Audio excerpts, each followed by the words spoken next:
Olá, olá, espero que esteja tudo bem convosco. Vamos a mais um vídeo a meio da semana, portanto vai ser um vídeo com um formato diferente mais uma vez. Hoje não vou falar de séries nem de filmes, vou falar do meu trabalho como assistente de bordo.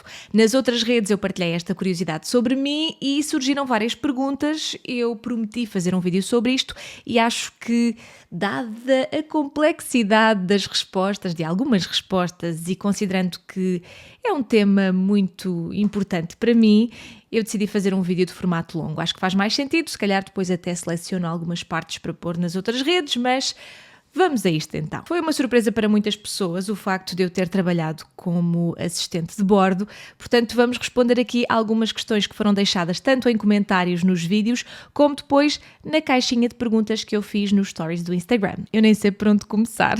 Há aqui perguntas que eu vou responder ao mesmo tempo, então acho que esta é uma boa para começar. Porquê é que escolheste essa profissão? Para ser muito sincera, não era o meu sonho ser assistente de bordo. Inclusivamente, eu admito, tinha alguns preconceitos errados em relação a essa profissão e acho que são ideias que muitas pessoas têm e que estão erradas. Simplesmente eu tinha aqui algumas convicções de miúda, não é? De adolescente, algumas convicções que me foram incutidas pela própria sociedade. Também tive algum azar com uma ou outra pessoa que conheci dessa área, mas depois de trabalhar lá, a minha opinião mudou completamente. Mas porquê é que eu escolhi esta profissão? Não foi propriamente pela profissão em si, mas pela área onde eu ia começar a trabalhar. Isto porque eu comecei a trabalhar muito cedo, portanto trabalhei em muitas coisas. Relativamente cedo, ainda estava na faculdade, comecei a trabalhar em comunicação, na minha área, não é? E infelizmente é uma área que é muito complicada para quem tem esse sonho, não é? É uma área muito difícil, não só de entrar, mas depois de mantermos uma posição, um emprego, alguma segurança. E não deixa de ser uma área em que são 7.000 cães a um osso, não é? Há muita gente a querer fazer isso e não há assim tantas vagas. Eu olhava para a aviação como uma área em expansão, não é? Em que havia muita procura de pessoas relativamente jovens, que tivessem alguma facilidade em comunicar, que falassem línguas, que tivessem à vontade com todas as características do trabalho, e senti que poderia ser um bom investimento para o meu futuro, porque eu estava numa fase em que queria encontrar uma coisa que eu acho que não existe, que é a estabilidade profissional. Na nossa geração é mesmo muito difícil, mas ali eu via que existia essa longevidade na profissão, não é? Que existia progressão de carreira, que era uma coisa que eu nunca tinha visto acontecer na área da comunicação, onde eu trabalhava há mais anos. Por isso, e eu estava na altura a trabalhar na rádio, mas estava a recibos verdes, ganhava muito pouco, ganhava menos do que o ordenado mínimo, para terem noção, tinha horários às vezes muito complicados e que tornavam muito difícil conciliar com outras coisas, e isso fez com que eu tivesse de tomar uma decisão muito difícil. Eu já me tinha candidatado há algum tempo, entretanto tinha começado a ser chamada para todo o processo de recrutamento e na verdade fiz todo esse processo na desportiva, não é? Sabendo que poderia não entrar e que pronto, continuava a trabalhar no que estava ou procurava outra coisa melhor, porque na verdade as condições com que eu estava não eram muito sustentáveis a longo prazo. Então sim, fui fazendo o processo de recrutamento e acabei por ficar, fiz o curso e confesso que não me arrependo mesmo, porque gostei muito da experiência. Depois, várias pessoas perguntaram em que companhia é que eu trabalhei e eu vou explicar porque é que não respondo a essa pergunta. Porque a companhia para onde eu trabalhei tem uma política de muita discrição em relação às redes sociais e a nós falarmos sobre o nosso trabalho lá e mesmo em relação a termos fotografias com a farda. Eu nunca publiquei nada disso, portanto nunca ninguém soube. E apesar de eu já não trabalhar lá há alguns anos, eu assinei esse contrato naquela altura e quero continuar a respeitá-lo, independentemente de voltar um dia a trabalhar lá ou não. Acho que é uma questão de respeito e continuo a fazê-lo. Não é por mal, não é por vergonha nenhuma, muito pelo contrário, é só porque era a política da companhia e eu quero honrar isso. A Paula perguntou se foi nos Açores que eu trabalhei como assistente de bordo. Aqui já estaria a dar a dica, mas não, de facto não foi nos Açores, a minha base era aqui em Lisboa. E ela pergunta o que muitas outras pessoas perguntaram, porque é que eu parei, porque é que eu saí. A pandemia aconteceu, não é? E o meu contrato era renovado em maio e foi declarada a pandemia em março, se bem se lembram, em 2020. Então o que aconteceu foi que os aviões estavam todos parados e a companhia não renovou os contratos das pessoas que não estavam efetivas. E foi assim que eu saí. Entretanto surgiu a oportunidade de voltar, mas eu entretanto já estava envolvida noutros projetos, não é? E não posso simplesmente assim abandonar as coisas só porque surgiu outra vez essa oportunidade, e felizmente também estou a gostar muito do que estou a fazer agora, portanto foi por causa disso que saí, com muita pena. Na altura custou-me muito, ainda por cima na situação em que estávamos, não é? Que não sabíamos muito bem o que é que ia acontecer a seguir, mas foi por causa disso. O Miguel Colasso perguntou quanto tempo eu trabalhei como assistente de bordo. Foi 1 ano, infelizmente. Gostava que tivesse sido mais tempo, mas ainda penso muitas vezes na possibilidade de voltar, até porque hoje em dia já não há tantas questões com a idade, já podemos entrar quando somos mais velhos, e imagino-me perfeitamente, se deixar de ter trabalho no que estou a fazer agora, a voltar, ou se começar a querer outras coisas, imagino-me perfeitamente a voltar a candidatar-me. É engraçado tu teres gostado de ser hospedeira. Quando eu era puto queria ser piloto. Por acaso eu também gostava de ser piloto, confesso, mas não tenho dinheiro para pagar o curso. Mas era uma coisa que eu gostava de fazer, embora tenha gostado muito de ser assistente de bordo. Gostava também de ressalvar, não é insulto nenhum dizer hospedeira, ok? Mas já há alguns anos que o termo correto é assistente de bordo. A hospedeira agora aplica-se mais àquelas meninas e meninos, não é? Um trabalho que eu também fiz, que fazem aquelas promoções nos eventos e que estão a dar às vezes panfletos, brindes, coisas. A hospedeira aplica-se mais a essa profissão.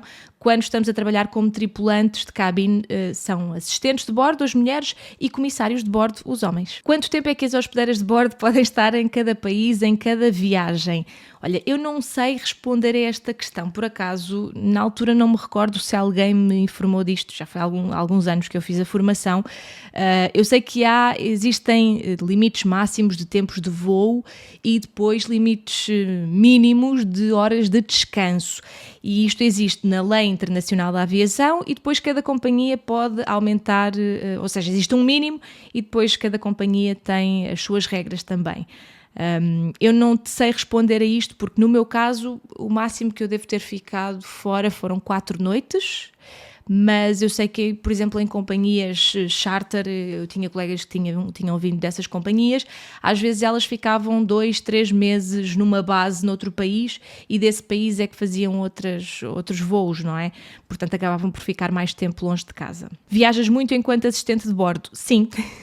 Eu acho que a lógica é um bocado essa, não é? Ainda que algumas companhias só viajem para destinos mais perto, não é? Acaba por ser a lógica, sim, e há companhias em que as pessoas quase não fazem estadias ou não fazem de todo. No meu caso, sim, viajei bastante, viajei para sítios onde provavelmente nunca teria tido possibilidade de ir, e isso para mim foi maravilhoso. Eu acho que há uma coisa muito interessante. Todas as pessoas que trabalham em aviação dizem muitas vezes que não se deve ir para esta profissão pelo gosto de viajar, mas sim por tudo o resto, e eu já vou explicar isto melhor também noutras questões que surgiram aqui. Mas de facto essa é uma parte muito interessante da profissão, não é? Os sítios que nós temos oportunidade de conhecer, sendo que quando fazemos idas e voltas não conhecemos grande coisa, não é? E daí eu acho que seria importante que esse não seja o principal motivo que vos leva a escolher essa profissão. A tua licenciatura ajudou-te de alguma forma para a profissão? Por acaso eu diria que sim. Eu estudei Ciências da Comunicação e sinto que a comunicação é uma parte muito importante deste trabalho, não só pela parte da segurança, não é? Porque é engraçado que as pessoas, e eu própria também tinha esta ideia, as pessoas acham que os tripulantes de cabine o que fazem quando estão no avião é servir bebidas e refeições, mas a principal função dos tripulantes é assegurar a segurança dos passageiros e do avião. Por isso, sim, a parte da comunicação ajuda muito, porque qualquer mal-entendido pode ser catastrófico. Portanto, a parte de eu ter essa experiência mesmo para fazer os discursos, que era a parte que eu mais gostava de fazer, sim, foi sem dúvida muito importante. Trazias alguma recordação de cada sítio para onde ias? Trazia sempre um ímã. Acho que só houve um ou dois destinos em que eu não consegui comprar o ímã, porque às vezes a viagem era mesmo só dormir umas horas e voltar para casa, e não conseguia passar em nenhum sítio que tivesse ímãs. Mas sim, infelizmente eu agora tenho um frigorífico encastrado Então não tenho frigorífico para pôr os ímãs e estão guardados e tenho pena, mas sim, era o que eu trazia. Às vezes trazia outras coisas, mas tentava sempre trazer e era tipo um vision board, não propriamente do futuro, mas às vezes eu olhava para o frigorífico e lembro-me que uma amiga minha foi jantar em minha casa, olhou para o meu frigorífico e disse: "Uau, Joana, já viste num ano os sítios todos que tu conheceste?" É realmente uma ótima experiência. Como conseguiste entrar, para que empresa foi e que desafios te colocou? Bom, eu fiz uma candidatura online, numa altura em que estavam a receber candidaturas. Depois fui chamada para iniciar o processo de recrutamento e depois disso há várias fases. Não é fácil de todo e temos de passar ali por vários testes. Depois, quando fazemos o curso, também não é garantido que fiquemos no trabalho, não é? Temos de passar todos os testes, todos os exames. E isso sim, eu acho que foi a parte mais desafiante, porque é um curso que tem de nos preparar para tudo, não é? Não quero que as pessoas andem de avião ou pensem em andar de avião pensando no pior que pode acontecer. Não é suposto, porque felizmente hoje em dia já existem muitas precauções para que todos os riscos sejam minimizados.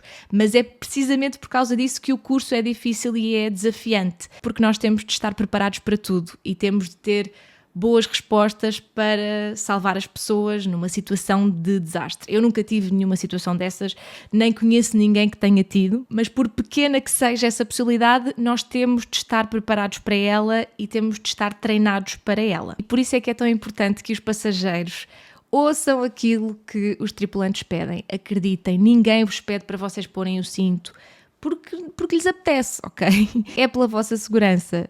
Ninguém tem vontade de vos estar a chatear com essas coisas. Acreditem em mim. É possível ter um bom balanço com a vida pessoal por causa dos horários? Eu diria que depende. Ou seja, depende da companhia onde estamos, do tipo de destinos que estamos a fazer. Eu conheci pessoas, por exemplo, que só faziam idas e voltas. Conheci pessoas, lá está, que ficavam meses fora de casa. E depois também depende do estilo de vida de cada pessoa. Acredito que a partir do momento em que as pessoas, por exemplo, são mães e pais e constituem família ou se têm outros familiares dependentes, se torne mais difícil e também vai de cada um, não é? Por exemplo, a mim não me fazia confusão ficar 3 noites fora, mas acredito que faça para outras pessoas, entendem? Então, para mim era possível, porque eu fazia essa gestão, mas se calhar para outras pessoas não era. Eu acho que as pessoas têm de pensar nestas questões quando decidem ir para a profissão, não é? Mas convenhamos que também hoje em dia não há assim tantos empregos que tenham horários de segunda à sexta, das 9 às 6, 7, não é? E sempre foi assim que eu encarei também os horários nesta profissão. Tiveste algum contacto com os pilotos? Como era a relação entre colegas e com a empresa?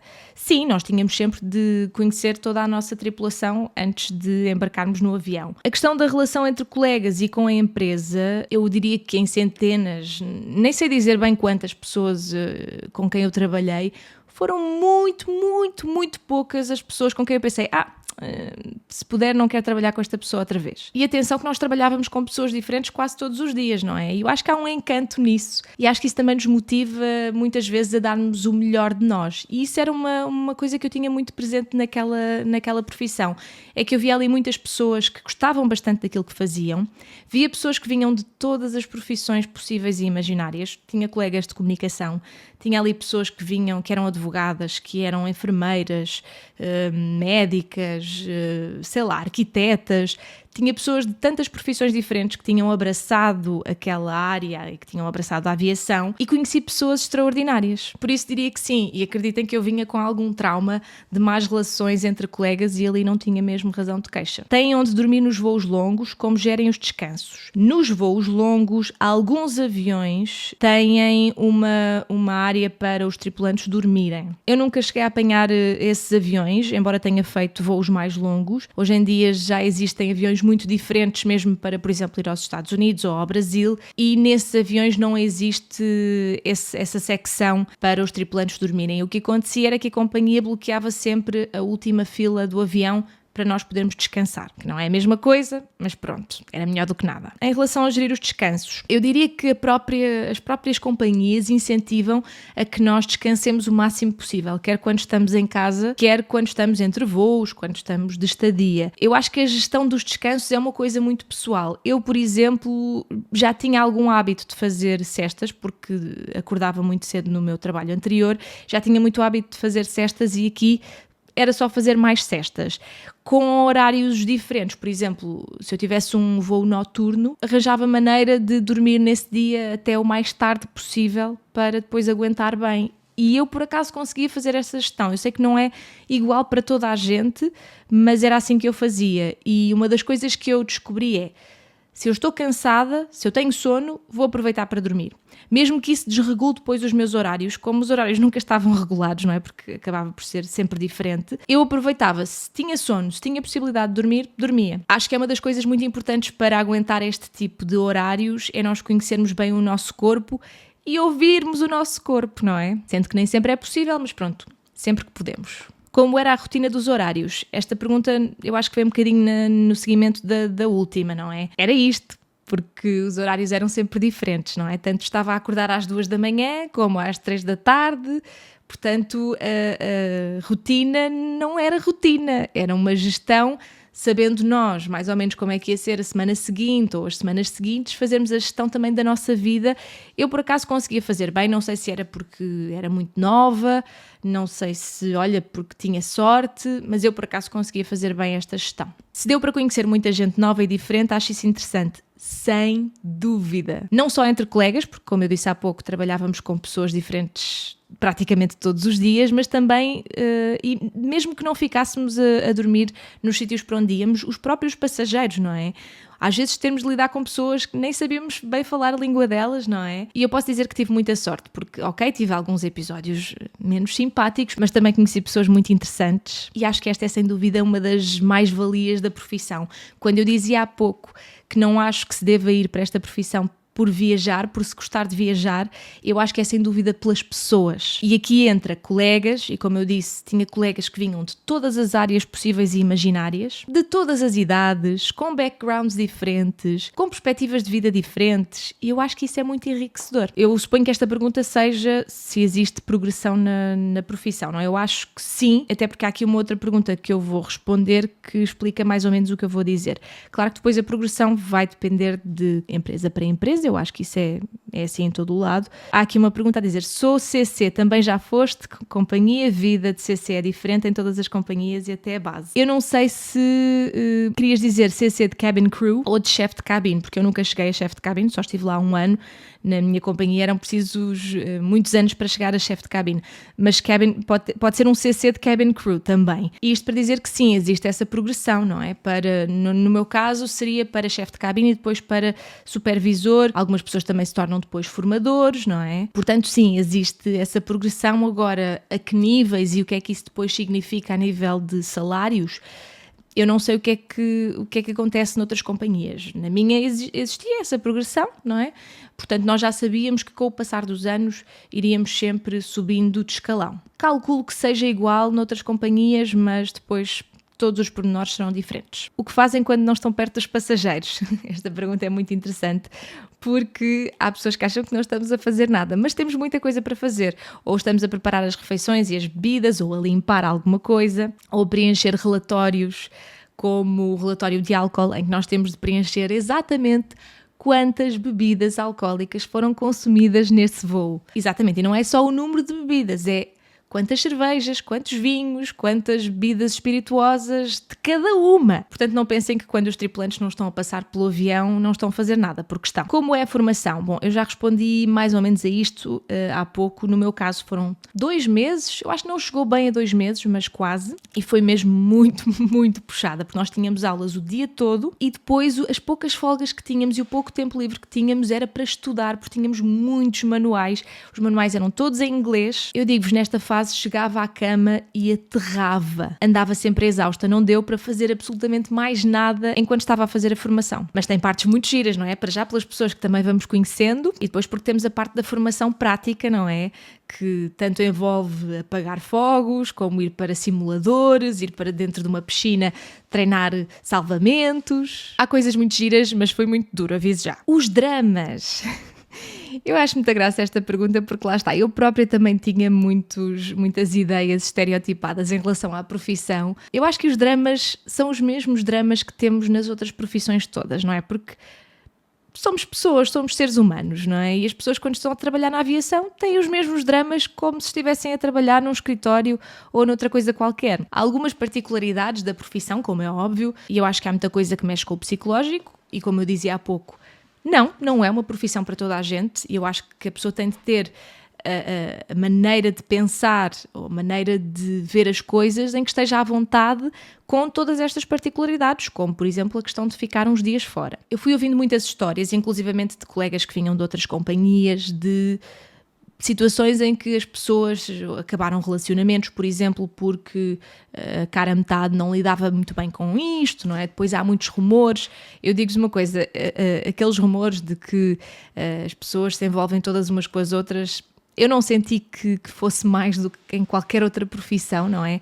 As pessoas passam às vezes muito tempo juntas ali, isso acaba até por nem acontecer, porque é raro apanharmos as mesmas pessoas, não é? Vai acontecendo, mas não é muito, muito regular. Mas suponho que estes rumores venham muito de ser uma profissão que pode ser muito solitária, não é? Se as pessoas não lidarem assim tão bem com o lá está a ficar alguns dias fora, não tiverem muita aptidão social para depois se darem bem com os colegas. Eu, por exemplo, a maior parte das vezes que ficava fora, nós combinávamos, íamos almoçar, íamos passear, por exemplo, se estivéssemos em Roma, íamos ao Coliseu, íamos ver os monumentos todos. Quando ia a Londres, íamos ver um musical, ou seja, se encontrássemos pessoal porreiro, que era o que acontecia na maior parte das vezes, dava para socializar e marcar coisas, e inclusivamente houve pessoas que eu conheci naquele ano que ainda hoje são minhas amigas e eu combino coisas com elas, porque às vezes por pouca que seja a interação criamos essas conexões, não é? Mas lá está, acredito que possa haver desconfiança de dramas porque vamos para outro país e estamos sozinhos e estamos num quarto de hotel.